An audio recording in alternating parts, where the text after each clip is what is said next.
Hey, She Ace That listeners, find us on Apple, Spotify, and YouTube. Every subscribe, like, and follow goes a long way, and I can't thank you all enough for your support. And with that, let's get into today's episode. Hey everybody, welcome back to She Said. It's your host Alexandra, and if you've been around the Michigan club scene the last many years, you have more than likely seen the club L2 at your tournaments.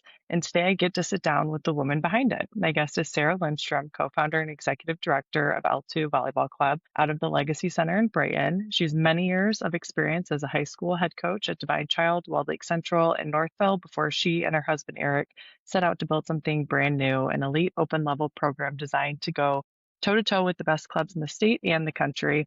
We're going to get into all of it today, how L2 was born, the values they refuse to compromise on, and what running a club actually looks like behind the scenes. So whether you're a parent trying to understand what your club director actually does all day and all year round, a player curious about the people running your season, or a coach who's thought about building something of your own, this one's for you. So Sarah, welcome to She Ace That. Thank you for having me. Thank you so much for being here. So I want to go back to the beginning a little bit before L2 and being a high school head coach for over a decade. Can you take me back where volleyball started for you and how did you know coaching was going to be your future? Hearing you say that it's been over a decade really makes me feel old. Well, I actually didn't start volleyball until middle school. My sister decided that she was going to play. I remember she came home from school one day and she was like, I made the varsity team at Novi, and she was a freshman. And I was just like, I didn't even know you played volleyball, So I was a really big soccer player. I played for the Michigan Hawks for 10 years.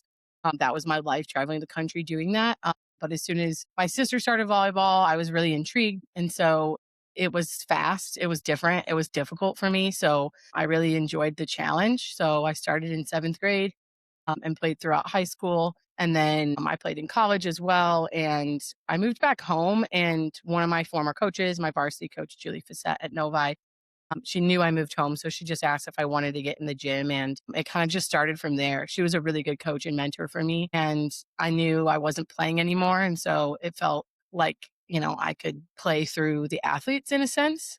So I really developed the love of that. And like I said, she was a great mentor, like outside of just building our skill set. She was so focused on who we were as people. And for me, I had a lot of coaches that didn't do that. So it really wanted me to invest and give back, from the experiences that I had. So that's kind of where it started off. Good coaches really make it stand out why you want to go into that path. Coaching at Divine Child, Walled Lake Central, and Northville, what did those years of transitioning between high school programs teach you? And are there any major differences or similarities as you do transition as a head coach between high school programs? I would say every program I've been a part of is just a huge part of my identity. I was very eager at a young age to be a varsity coach, and I knew I wasn't going to do that at Novi because the coach had been there forever and she didn't have plans on leaving. So someone had just mentioned me. I honestly had never even heard of Divine Child before somebody, said they really needed a coach, and it was the perfect place to start. The athletic director there was fantastic. It was a small knit community of kids that were really gritty, that kind of had a chip on their shoulder. I remember like my first meeting, the AD was like, you have 4 years to go out and beat Notre Dame Prep. And I told them we were going to do it. In the first year, they hadn't beaten them. They couldn't even count how long, and we beat them in our very first season. It was a really good place and foundation for me to start because those kids were really invested in everything that we brought into the program. And that was probably like one of my hardest things was leaving there. It was a far commute for me, but I learned a lot about developing players who they weren't all volleyball players, they were athletes. And so really training the skills, that was probably one of my best experiences of like the athletes really buying into the process and what we had to do. I was really young. I was 22 as a varsity coach. So I really believed in myself probably more than I was capable of. And the kids did as well. So, and it was just a really supportive athletic department and program with the family. So going from there to Walled Lake Central, that's where my late father-in-law coached. I live across the street from the school.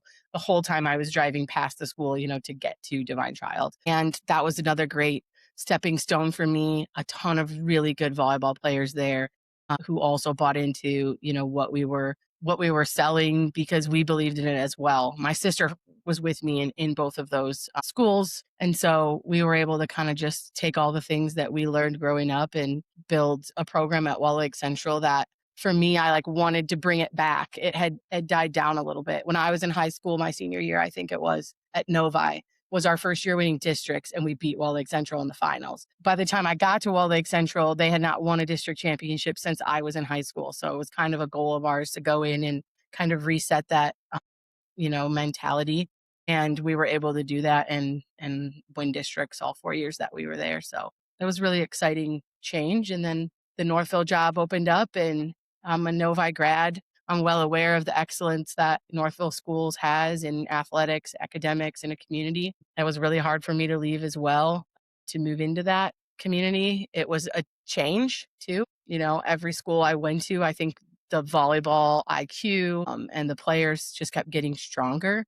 But I think going from Divine Child to Wall Lake Central really helped me build what I needed to be, the varsity coach of a state championship program. So And when you go to a new program at that level, what are the things that you start with to rebuild from your perspective of what the future of the program looks like? I think the most important thing, we went in, we kept a few coaches on staff that were there, some of which were former Northville players, was to make sure everybody knew we weren't coming in to rebuild, but we were coming in to build upon what they already had. So we really tried to make sure we were keeping certain traditions around that they did, but we also knew that we needed an identity, a new identity that, was a little different. They had gotten really close multiple years with really good athletes in the past, Hannah Grant in that year going to the Final Four, and some of those kids really wanted to get back there. So we really built on what they already had and added just an extra layer. Like my coaching staff that came in with me,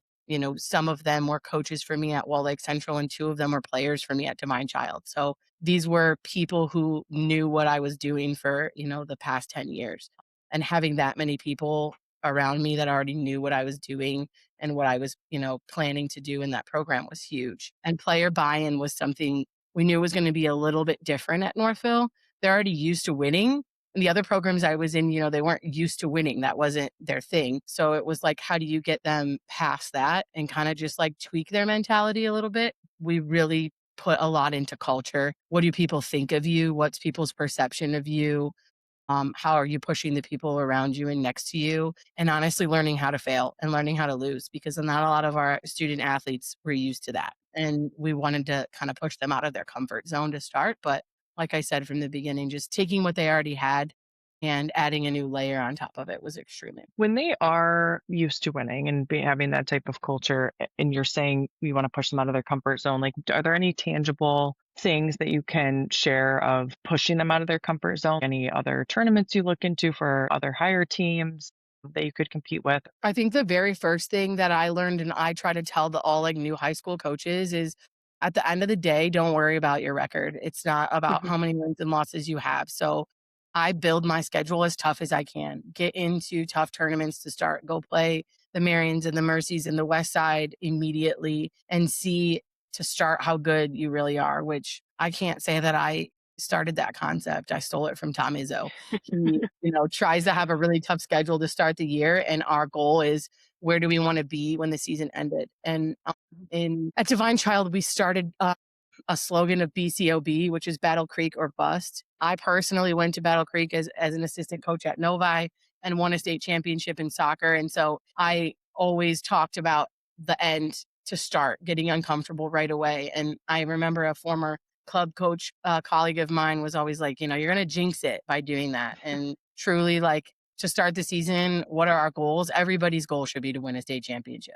You don't set a goal just to get there. You set a goal to have, the process matter. And we do that standard from the very beginning of the season. Write a letter to yourself so we can open it up in Battle Creek and you can read, what the August version of yourself, had to say. So yeah, a tough schedule and a lot of team bonding. We really try to avoid cliques. We try to be inclusive. And at the end of the day, I'm not a varsity coach. I'm the leader of an entire program. So we really try to invest in our lower levels as well, making sure. I remember my first year at Divine Child, I heard a player say, "Set the nets up, you're a freshman." And I was like, yeah, absolutely not. Like, we don't need to put labels on things just because, and they would say, "Oh, the seniors did that when we were freshmen." Not a lot of kids liked that I removed those types of traditions that they had, but really trying to build that culture of, we're only as good as every player in our program and making Mhm. sure everybody is excelling and feeling really good about themselves. The person before the athlete is extremely important. Psychological safety for everybody in the program, no matter the level, you're still a part of the same program, heading towards the same goals. That's really important. I so appreciate you sharing that. I want to walk through the moment that you and Eric decided to create L2. What was that gap you and Eric saw in the Michigan club volleyball space that kind of made you say, we want to and have to build this? I think probably the biggest thing for me was volleyball is so popular right now, and there's so many athletes that are joining the sport, and the sport is growing. And where we were before, you were really seeing like your top team has one setter, right? So the next best setter is not that much, far behind that first setter. And the one behind that is not that much further off. So now you've got three setters that are all probably what you would consider ones and twos level players, but we don't have room for them. And we really, like I said, I started as a club coach, as a twos coach, and I started in programs where you really had to grind and things weren't handed to you. So I enjoy, taking on those types of athletes. And we were seeing so many of those kids across the board, not just at our club, but at other clubs that really just weren't ever going to get that opportunity because, these power five kids who were committing and back when you were able to, eighth and ninth Mhm. grade that were, they wanted to play an open and they were good enough to do so. So for us, really, my father-in-law started Oakland Juniors for that reason to just expand and give girls an opportunity. And, we just thought, well, we weren't really sure how successful it was going to be, but we just tried to trust what we had and the people that stood behind us and had been with us. Like I said, like Keegan Flack, who played for me at Divine Child, who's still here with me now. She's been in every program that I've been to. My sister, same thing. We just had a community of people who were really passionate about, those gritty athletes that might not be where they need to be yet, but were willing to put in the work. And so we thought, there's no reason why we can't have more opportunities. It's not a competition. It's just an extra venue for kids and boys and girls now to really get their legs in get their sea legs in the open level volleyball and get to play at the highest level that they feel. I totally agree. There's the need for it. The more we can give the opportunities, the better. When you and Eric run this club together, being married, how do you split up the responsibilities? And do you guys have like boundaries when it comes to talking about work at home, or is it kind of like fully immersed in your life because of your guys' positions? So the boundaries are difficult because, I don't think a lot of people realize like we run the club, but like we're here. I'm here right now at the Legacy Mhm. Center. We really separate. Eric is more of our on court, hands on. I hate to admit he's been around volleyball longer than me, and his ability to train every single position extremely well is huge. So he's more on like the hands on court. Myself and the staff I've surrounded myself with are more of, the behind the scenes. We're a little more organized than he is, so we separate that. But it's never really a problem at home with those boundaries because both of our lives have been volleyball. I mean, his dad was a Hall of Fame volleyball coach and he grew up in the gym. I didn't start till later, but, I fell in love with the game. I fell in love with coaching and, he walks around the house like pretend setting to himself. Like volleyball is quite literally life, but we love it, and I think we're extremely fortunate that, we both do get to do what we love and do it together, Yeah. but there is a lot of separation, which helps because if it Yeah. was every single day, like, all day long, it'd be a lot. Yeah, no, it is. And it is amazing to get the opportunity to do something you love every day, especially together. But I know it's like you guys are working all the time. Like you're saying, you're always there. So it's something that I think more people and parents and players need to give a lot more credit for. I think it's easier to just imagine what you guys do every day to day, but there's so much that goes into it and that you guys, are selfless on from your time at home too. So I think it just should be something that never goes, unnoticed for sure. Yeah, Oh, it's definitely harder than we thought it was gonna be in that aspect because, like, you yeah. work all day, but we also coach. Like, coaching and Yeah. directing, I don't think people realize are 2 different jobs. We both coach. He coaches a boys team and a girls team. I coach a high school team and a club team, and so, Mm, yeah, it's hard because if someone wants a director there, like, it's the both of us. It takes the both of us away at the same time. But I think we yeah. found a pretty good balance in that, and it's been interesting to navigate. But like I said, we have the staff behind us and like the support system. The Legacy Center has been fantastic with that and the flexibility of allowing us to still, be there for our son. And to be honest, he's here for summer camp. He's here all the time. Yeah. But one of my college coaches told me when I first got pregnant, like, if you can keep your son in the gym, it's the greatest place for him to grow up. And so far, he has not been wrong. And we talked about that too last time we chatted was like if you are a new parent or you've taken a break, like there's always opportunities to get back and a lot more, I would say, acceptance now of bringing kids around into the gym areas to tournaments, something that I'm definitely keeping in mind for down the road too. So I think there's a way to always keep the sport in your life and coaching in your life even as you do start a family. And I think a lot of coaches are parents and I do see a lot of them traveling with their little ones and I think it's just a wonderful thing for kids to just be immersed into that right away into the sports world. Absolutely. I don't know what he's going to do when he goes to the real world and all these young women aren't going to flock to him like they do in our gym, but he's got That's a so rude cute. awakening for him one day. That's so funny. And you did bring up, all like the behind the scenes stuff that you guys do. So gym time scheduling, like you're saying, the Legacy Center is wonderful and supporting that. But, the USAVAU, insurance, safe sport, like hiring budgets. There's so many things behind the scenes. So can you give just like a glimpse into what all that looks like and travel and the parent emails that you're probably sending at night or in the mornings? Like what are the things that go on 90% of the time that the parents and players don't see? Yeah, probably the biggest thing is like the grind never stops. I'm working while I'm here from 9 to 4 and practicing from 4 to 6 or 6 to 8. And then, I'm getting home doing what I can. And then, we're constantly needing to check our emails. And when we travel on the weekends and we're at tournaments, like it's kind of, we're always needed.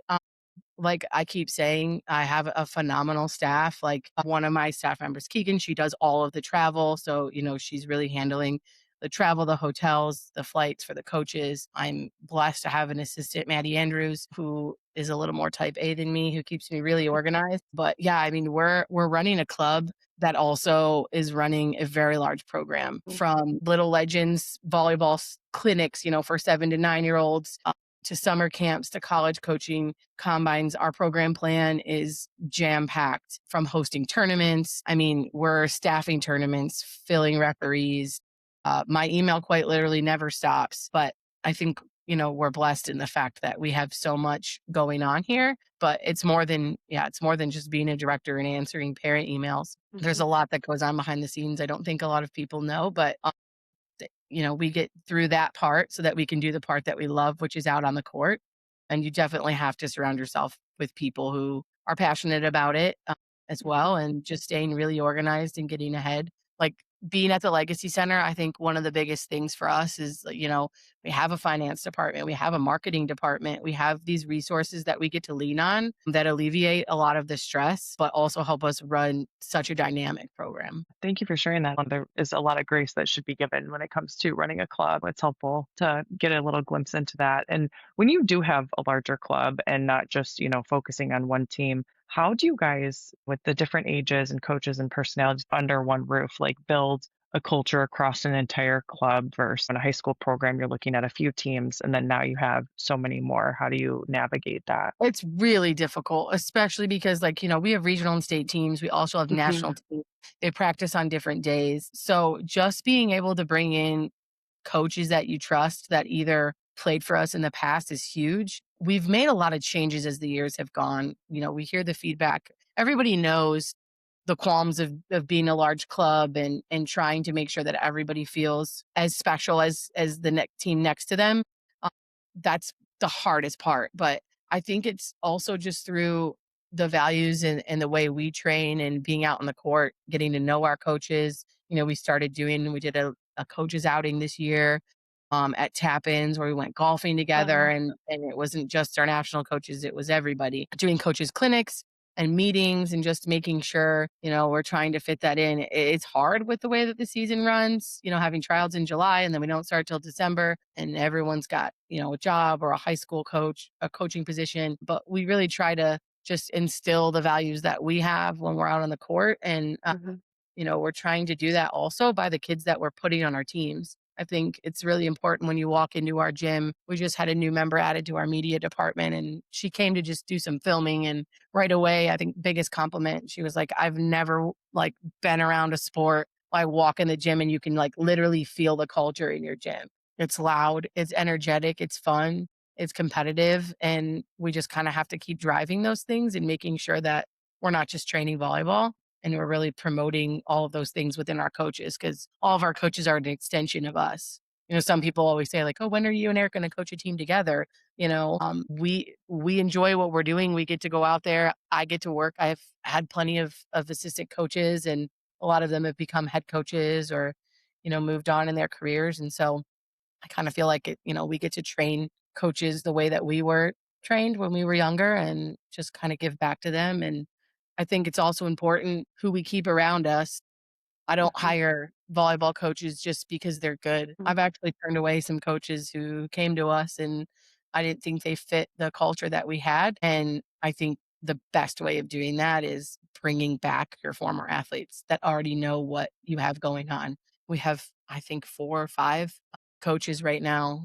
Most of it are at the national level now that are former players of mine, either in this gym or elsewhere. And it makes it easy to really trust them with our program and the athletes that they're coaching. Well, it's important who you have around you to support you, and that is what I really respect about just speaking with you and your club. You can tell the foundation is there and people are with you for a long time for a reason, and the genuineness that comes through, right? There's a time where you can probably fake it till you make it, but really in this sports world with everything that's ongoing, it's so important to have that genuine care and foundation for the athletes that are coming through your programs. So I really respect that about you, Well, and it I says a lot. appreciate that. I think it's difficult sometimes to see that. Parents are really invested in their kids. I Yeah. think one thing I've just owned since we were able to start from scratch was we're not perfect. We know Mhm. that, but we're going to stand behind what we say and what we do.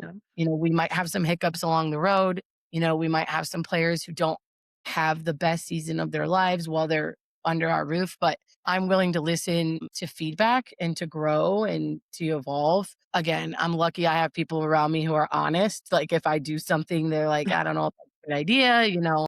Yeah.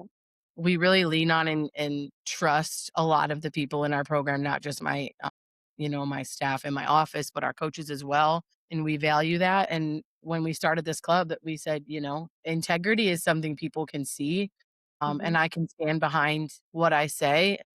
Because I know I'm going to hold to it. And like I said, we're not perfect. We're well aware of that, but I think we've evolved every year that we have been a club, and that, is because we're willing to listen to feedback and what people feel and like and don't like and not take it personally. I try to Mhm. not take it personally I because know.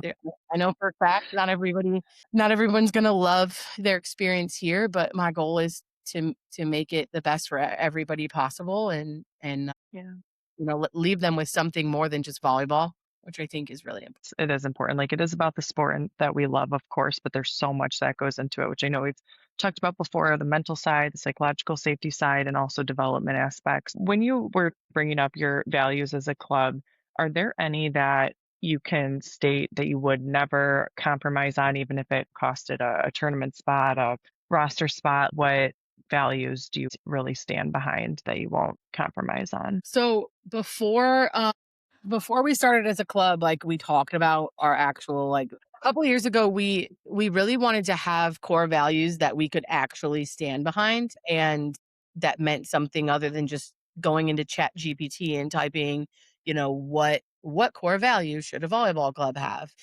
So we put a committee of coaches, players, directors. We brought them all in, and the 5 that we came up with, it's loyalty, family, growth, grit, and intention. And those 5, we had 3 different meetings that we discussed with those athletes and coaches to kind of see which ones meant the most to us. And those are the ones that we really choose to stand behind. Everybody can say that their club is a family. Mhm. There are coaches on my staff that I trust my child with. They are people that I do life with. The part about intention and growth, I think that people lose sight of is that I've won championships. I've stood on the podium at JOs. I've stood on the podium at AAU Nationals and Open. It feels great. It's fantastic. But I think in order to get there, we had to have intention. We had to grow, right? And we had to grind. And that process is really difficult for young athletes, especially in this day and age. Everything they want, they can get right away. You want something, you can buy it on Amazon and it's now at your door that night. You want people to see, your spring break pictures, you post them, you're going to get a like right away. And the process of getting better and growing, I think, has been lost in just finding talented kids and putting them all on one team versus I can really work with kids that are gritty and that are willing to come into the gym and know that, yeah, I've got to stand and hit before I can jump and hit. And yeah, I've got to work on my footwork, which is slower, which might be more boring, but that's important. I think those are things, like I said, I kind of learned through my growth of going from Divine Child to Walled Lake Central, where, it's no jab on them, but they weren't power 5, 6'3" kids whose mom and dad played at Michigan. They Mhm. were kids that had to figure out this sport. But I think that's for me, I didn't grow up playing volleyball. I started middle school volleyball where I was taught to set with 3 fingers on each hand, and not put all 10 fingers on the ball. But I learned to love that process. And I think those things are things we really will put above all. And people say that, oh, well, you're saying you wouldn't take so and so, over this kid. I'm like, absolutely not. This kid's been in my gym for 3 years. If that means that, I'm going to take somebody who, might not be as strong of a volleyball player in this moment that I know is going to eventually grow, we will. We will absolutely do that. That's extremely important to us. It's also important to us. I mean, we get into small arguments all the time in this room, after tryouts get done and we're looking at kids and where does that loyalty stand? Like, we know a lot about the girls that come in our gym, and we really care about that, and that matters. And I think that's where you see some magical things come together with athletes that might not have been the first pick, at other places. And I appreciate you sharing that. Trusting the process is really important. It's just what they are willing to put towards it. And of course, if you're 6'3", it's easier to make a higher team in a way. But I do think there's a beauty in trusting that there's a lot of hard work that can go on if you aren't gifted just height, right? There's so much more to volleyball than height. And so I think it's really important for people to understand and all clubs to take into consideration is loyalty and integrity and trusting the process, like you're saying. So thank you for sharing those values. I appreciate it. It's helpful. Absolutely. So when it comes to this is obviously the part that nobody loves in the sports world, but like when it comes to parents, do you guys have any policies on tracks, anything up front there of how you handle things, or how do you, handle those playing time expectations and those tougher conversations that always will probably inevitably come up? This has definitely evolved over the years, but where we're at right now, we don't allow parents to talk to coaches about playing time. The bottom Nice. line is, I've heard this saying before, like we write the check, we have the right to say, how we feel. We trust our Yeah. coaches. And I think we have a process. If your kid is worried about their playing time, they're going to talk to their coach. And if that doesn't go anywhere, then okay, we bring the parent in. That's the second step. And then if that doesn't, then I come in. And I think some people kind of look at that. I know some people look at that as like, I don't have an open door policy and I don't want to talk to parents. It's absolutely not. It's just, if a parent emails me but has never talked to the coach or their daughter, I don't have any information going into that conversation, which means I can't be very helpful. I'm going to have to follow up the coach. I'm going to have to meet with the player. So our process is just set in place for a few reasons. One, I'm trying to teach young athletes to not be afraid to have a adult conversation. And kind of what I just said, if a kid has a problem with their playing time, sometimes parents have problems with the playing time and the kid doesn't. If I had $1 for every email that said, Josie doesn't know I'm emailing you, I wouldn't have to be a volleyball coach. Yeah. And we really want kids to advocate for themselves. Like, yes, your mom is Mhm. writing that check, but this is your journey. And I know some people are turned off by us asking parents to kind of take a back seat and trust what we're doing. I know how scary that is. My son's only 6, so I'm sure once he's in travel sports, that's not going to be easy for me to do. But really, if it's not a concern of their safety, that sort of thing, we really try to ask our parents to be hands off. We have a parent meeting in the beginning of the season to kind of put that in front of everyone and let them know how that works. But yeah, I mean, you're not allowed to approach a coach at a tournament about playing time or about lineup, choices. We also try to educate the parents. We're going to be doing a new segment at our parent meeting this year for new parents to volleyball. It's not the same sport. I mean, people come to me all the time. "Oh, she only played 3 minutes." And I'm like, well, you can't time playing time in volleyball. You can in soccer, you can in basketball, but you can't in volleyball because if you lose 25-1, your kid might never go out, on the court. So yeah, we really try to handle that as well as possible. But I also make myself as available as I can. I take a lot of parent phone calls, even if I feel like they're going to be cumbersome, but I do know that people are investing and I do know how much they're putting into their daughters and their sons' careers. And I know that's very important. So I try to find a really happy medium there. Really, playing time is like the one non negotiable until we've gone through those steps. But other than Yeah. that, I really try to be as available as I can. And I don't love parent meetings, but I love what comes from them because I get Hmm. to see and hear from people from all different parts of our program, from state to national, from starters to kids who aren't playing. And I can't be at every court. I can't be, at every practice. But as difficult as those meetings can be, something good always comes from them. I get to hear something I didn't know and I get to decide how I want, to navigate that moving forward. And I think it's really important to parents to be able to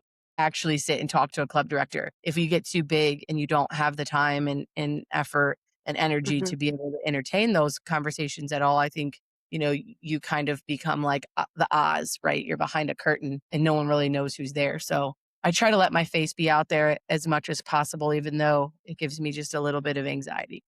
Yeah, no, totally respect that and I agree. I think I've been a part of clubs that have been very supportive of like the coaching decisions versus clubs that have taken the parents' word over the coaches. And I think from both my experience of being a player, a parent, a coach, we were having an issue and the parent was upset about the playing time and there was reasons why they weren't playing, like tangibly of either being late to a match in a tournament or things in that realm. And it's hard to not get the backing from a club. So I think it's definitely the way to, go about it with still leading with curiosity when the parents come to you. But I think there is a line that, has been crossed very often with parents, especially nowadays. I was fortunate with my parents to not have to really never have them step in for me and like me have my voice. And so I'm going to try to take that and move forward when my son gets older too, like you're saying. But it is a tough area and something that's added to your plate, even as, an executive director of a volleyball club, let alone as a For coach sure. too. And I mean, any problems we ever have, I mean, the first thing I'm going to do is I'm going to call the coach. I'm not even going to tell them what the parent complaint was. I'm just going to say, hey, could you explain the situation to me from your perspective?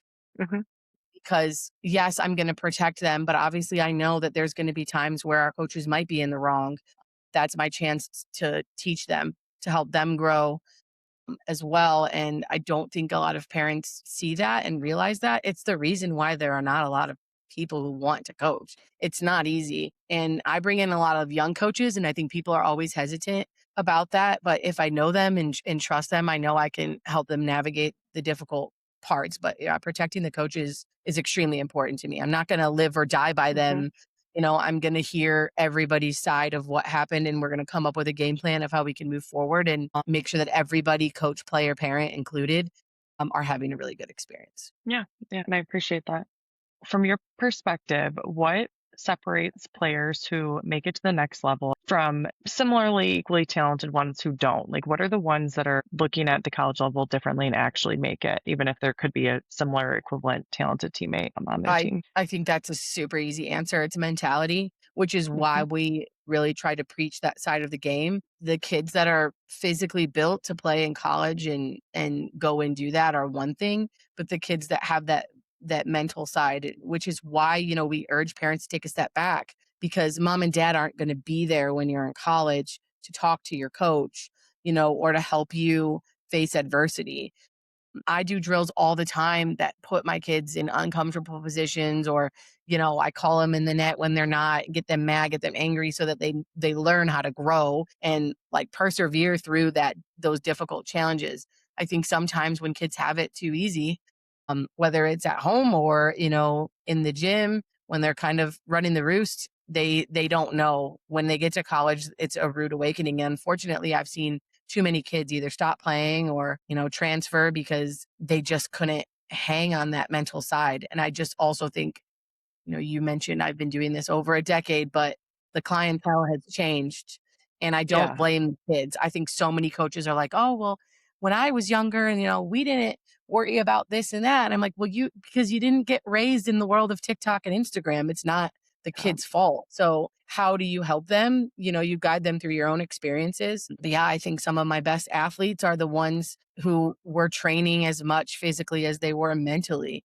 And again, that process. I mean, I tell this story all the time. I remember Harper Murray coming, sitting on my bench, looking at another player and saying to me, how do you think she gets her arm speed so fast? And I'm like, "Oh, so we envy someone else's arm swing." She would look at another athlete, see what they had. She'd want it, but she wouldn't just want it to be handed to her. She'd then Mhm. go and try to figure out what drills can I do to make that happen. So I just think those kind of kids with that mentality of I want something and I want to work to go get it allows them to be prepared for college and beyond. It is refreshing to have athletes like that. Like, you want to put in the extra time and extra work. You want to come before and after practice, or you want me to incorporate better drills for you. Like, let's make it happen. It's easy for players to look at a coach and be like, why aren't they seeing that I should work on this or this? Like, we have a full team normally where you're trying to help every athlete. And sometimes you do need that direct feedback in the opposite way as well. We're constantly For giving sure. feedback to the players, but coaches are allowed to receive feedback as well,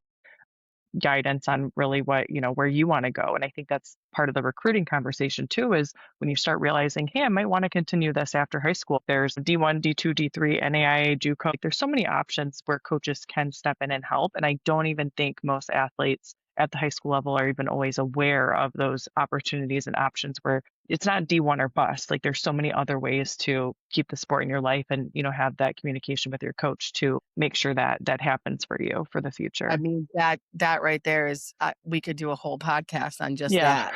we I could. mean, D1 or bust is like such a strong mentality, but it's also, like I said, the kids have to want it themselves. Mhm. It can't be, your mom, your dad, your coach. You actually have to want it. And, those are the types of kids I see that are very successful in our program, in these four walls are those kids that are willing to go and do what's best for them and truly want it on their own.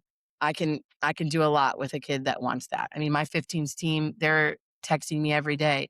If there's court time, can I get in? Can I work? We want to get better and we want to prepare. And it's hard to find. Comparison is probably the thief of happiness for most athletes.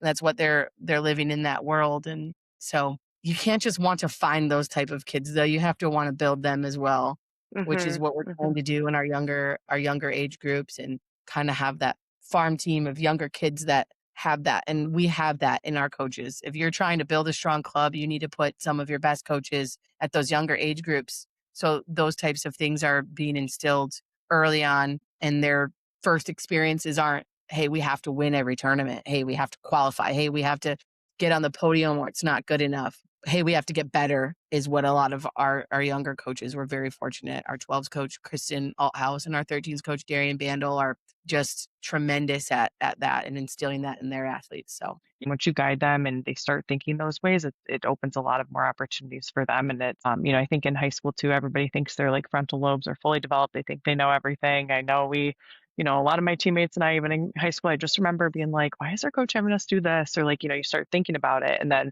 you get out of high school and you're like, oh, okay, it makes sense now when you look back, hindsight 2020. So I think it's just always keeping an open mind. And if you are a player, having that open mind where you don't know everything yet. And you never probably will. We always have ways to learn as coaches too. There's so much opportunity to find your coaching philosophies, but also while improving and innovating as generations change over time, which I think is important. absolutely. So if you could go back and say one thing to the version of you that started coaching your first season, is there anything you would go back and tell yourself? Well, I would tell myself to just calm down and be patient. I was very high strung. I've very much so calmed down. I was competitive. I'm the baby of four. I played every sport that there was. I love to win. I hate to lose. I would have told myself to let go of the love to win, hate to lose mentality and just enjoy the process because most of these kids are not going to go and play at Nebraska and Penn State and Texas. They're going to go, they're going to become human beings in the real world outside of volleyball after 8 years or so. So Yeah. I would definitely tell myself to just take a deep breath and not take things so seriously or personally. I took a lot personally. I had a kid quit and I cried about it and she didn't even care to be there and, probably didn't even fit with the team, but that hurt me because, I cared that much, but also just know if you trust yourself and you have integrity, no matter what people say or feel or their perception of you, you can definitely trust, what you're doing and just let go a little bit. And we learn that as we go through life and Yes, experiences. I think it's easier said than done, so it's not like an overnight thing, but with time, I agree. So for sure. I appreciate you sharing that. So where can people find L2? And for the family who's curious about getting their athlete involved, what would be the first step for them? If people want to find us, they can go to legacycentermichigan.com or they can look us up on Instagram, L2 Volleyball. And we are in the Legacy Center in Brighton in the arena. It's a beautiful facility, a great campus. We have all of our information on our website and on our Facebook as well. Awesome. Thank you so much. I appreciate it. Sarah, thank you so much for joining She That this week. What you and Eric have built is genuinely inspiring. And I think a lot of people just heard exactly what they needed to hear today. So to everybody listening, if this one, has something in it that you can share with a coach or a club parent in your life, definitely share it. And we will see you all soon again on She That. Thank you. All right.